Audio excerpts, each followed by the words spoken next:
Hey there guys, my name is Marcus, and in this video I will show you step-by-step process how you can easily check RAM and your memory system specs. Now, what is really important for me to say is that when you will enjoy this video and it will be helpful, write down below in comments for other people when they would come here that it helped you. So what you need to do is pretty straightforward. You want to go on a bottom next to the start is going to be the search button. Click on it and then in search write system information. Click on it on the system information, and then you're gonna be here in system information and you're gonna have like everything shown here. So you're gonna see like processor right here, and this is my processor. And then when you would scroll down below,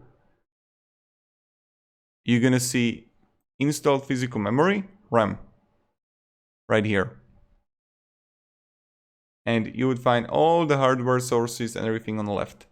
And this is pretty much it, how you can find all your information about your system specs. Thank you very much guys for watching, and have a great day and goodbye. See ya.